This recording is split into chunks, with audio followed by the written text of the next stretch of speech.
বিসমিল্লাহির রহমানির রহিম। পরম করুণাময় ও অসীম দয়ালু আল্লাহর নামে শুরু। ওয়াশ-শামসি ওয়া দুহাহা, শপথ সূর্যের ও তার কিরণের। ওয়াল কমারি ইযা তালাহা, শপথ চন্দ্রের যখন তা সূর্যের পশ্চাতে আসে। ওয়ান নাহারি ইযা জাল্লাহা, শপথ দিবসের যখন সে সূর্যকে প্রখরভাবে প্রকাশ করে। ওয়াল লাইলি ইযা ইয়াগশাহা, শপথ রাত্রির যখন সে সূর্যকে আচ্ছাদিত করে। ওয়াস সামাই ওয়া মা বানাহা, শপথ আকাশের এবং যিনি তা নির্মাণ করেছেন তার।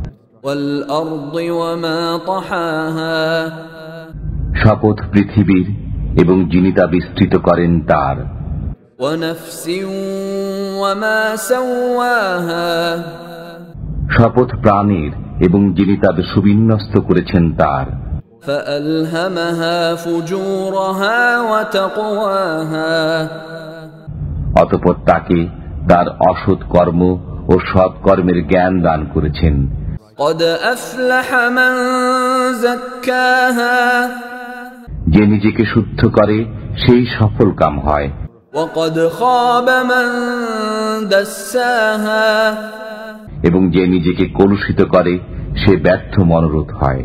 কাযযাবাত সামুদ বিতাগওয়াহা, সামুদ সম্প্রদায় অবাধ্যতাবশত মিথ্যা আরোপ করেছিল।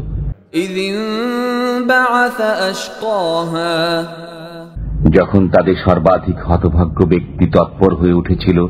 فقال لهم رسول الله ناقة الله وسقياها, অতঃপর আল্লাহর রসূল তাদেরকে বলেছিলেন, আল্লাহর উষ্ট্রি ও তাকে পানি পান করানোর ব্যাপারে সতর্ক থাকো।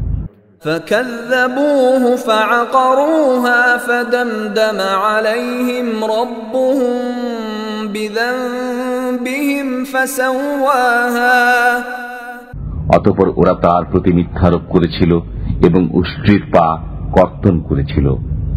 তাদের পাপের কারণে তাদের পালনকর্তা তাদের উপর ধ্বংস নাজিল করে একাকার করে দিলেন। ولا يخاف عقباها, আল্লাহ তাআলা এই ধ্বংসের কোনো বিরূপ পরিণতির আশঙ্কা করেন না।